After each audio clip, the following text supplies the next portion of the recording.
Thomas Tuchel admits Chelsea played with fear and were lucky to beat Leeds. Thomas Tuchel has said that while he is very happy with how Chelsea played in their late 3-2 win against Leeds, the Blues needed a bit of luck in order to seal the 3 points. Chelsea fell behind to a Rafinha penalty in the first half before a Mason Mount strike and Jorginho spot kick turned the game around.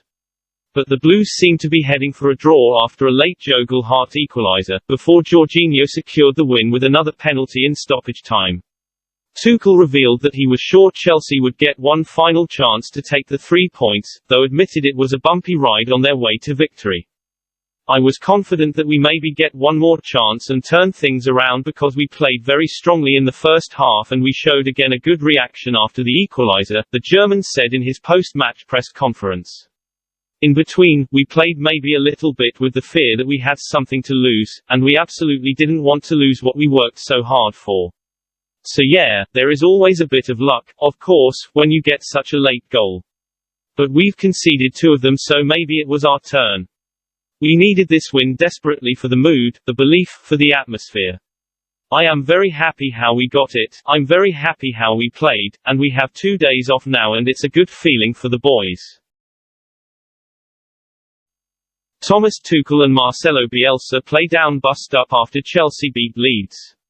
Thomas Tuchel and Marcelo Bielsa played down the severity of the bust-up between Chelsea and Leeds United players at Stamford Bridge. Leeds appeared on course to secure a late point as Jogel Hart scored with 7 minutes remaining to make it 2-2. But Jorginho converted his second penalty of the game in injury time to snatch a 3-2 victory for Chelsea, who remain third in the Premier League after both Liverpool and Manchester City also won on Saturday. After the game, both sets of players involved in a huge confrontation, with Antonio Rudiger clashing with Junior Firpo and Diego Llorente. I did not see in detail what was going on. I can understand the frustration because we all have been in this kind of situation when you think you have a point or have equalized and then it slips away even later and you get angry and frustrated, Tuchel said when asked about the incident. We all know this because it is a team of athletes and a team of people who sacrifice to win and hate to lose like we do, and it gets heated up. I hope there were no bad things. If you have Tony, you have Tony. You cannot have Tony being the emotional leader and aggressive leader on the pitch and then suddenly not be involved if there are some teammates to protect or involved in an argument. It is 100% Tony, and hopefully how I observed it there was no harm done and in a frame that you can accept. I hope so because I didn't see it in an intense game like this. Bielsa also played down the magnitude of the clash between the 2 sets of players. In a game with emotions that were so high, you have liberating passions, said the Leeds manager. We don't hope for these things to happen. It was within the margin of what was tolerable. All of us will have hoped it didn't happen. We play in grave limits. Thomas Tuchel thanks Chelsea star Jorginho after Leeds win. Thomas Tuchel heaped praise on Chelsea star Jorginho for playing through his back pain to rescue his side with a late penalty. Chelsea recorded a 3-2 win over Leeds in a fiery encounter at Stamford Bridge with Jorginho converting 2 penalties. The last came in injury time as he kept his composure to deliver the home side all 3 points and ensure they keep pace with Manchester City and Liverpool at the top of the table. The Italian has been suffering with back pain due to overplaying in recent weeks but continues to play through it in order to help his team. With N'Golo Kante ruled out through injury and Mateo Kovacic testing positive for coronavirus earlier this week, Tuchel was clearly grateful for Jorginho's services. He's super important. Georgie sacrifices himself since many weeks actually, the German said. I was aware that this moment would come where he would suffer because he played a Champions League campaign with us, the Euros with Italy and all the qualifiers to the World Cup. It's not only physical effort but also mentally very demanding, and then he had no pre-season and started the Super Cup game straight away, so I knew we would arrive at some point in the season where he feels his body not fully fit. He is aware of the situation that we miss Kovacic and N'Golo, so he sacrificed himself and gives his very best every day. He spends hours and hours with the physios and medical department to get himself in the best shape possible, so it was a big reward for him today because it's not easy to score 2 penalties in one game. Discussing his injury, Jorginho said after the match, "My back is not in the best condition, but sometimes you need to push yourself more to help the team. That's what I needed to do. It's hard, but I push to help my team. Maurizio Sarri makes contact with Chelsea over January transfer for Kepa Arrizabalaga. Maurizio Sarri has already called Chelsea in a bid to sign goalkeeper Kepa Arrizabalaga, according to reports in Italy. The former Blues boss is now in charge of Lazio with Pepe Reina his current number one.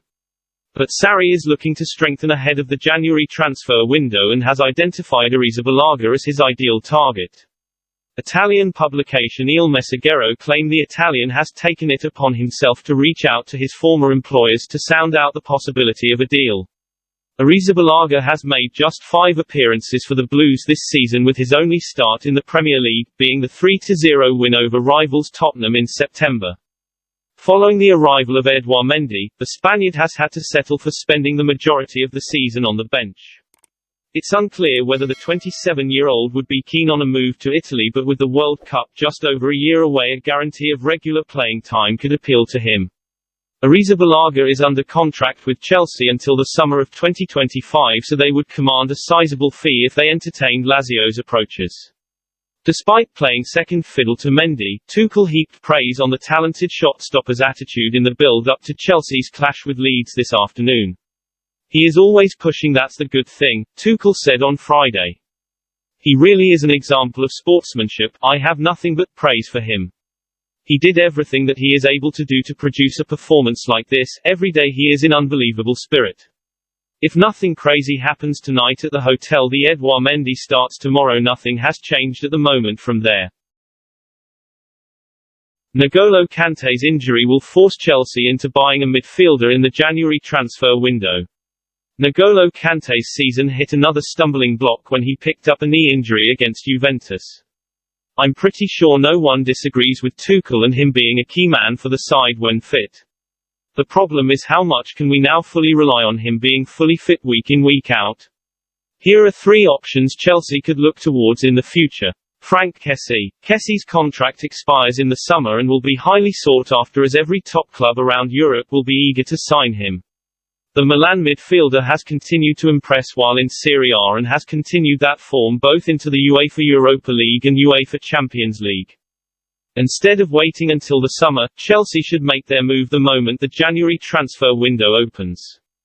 Currently valued at £49.5 million by Transfermarkt, the Ivorian would not only be the perfect short-term replacement for Kante, but once the Frenchman returns, could also partner him as well. Competition for his signature will be fierce, but what could work in the club's favour is teams may want to sit and wait until the summer and get him on a free transfer. With Kante forcing the team to dip into the transfer market, the desperation should be seen as a strength in this deal. With Milan finishing bottom of the Champions League group this week, it might be in his eyes to move now and seek some European football elsewhere.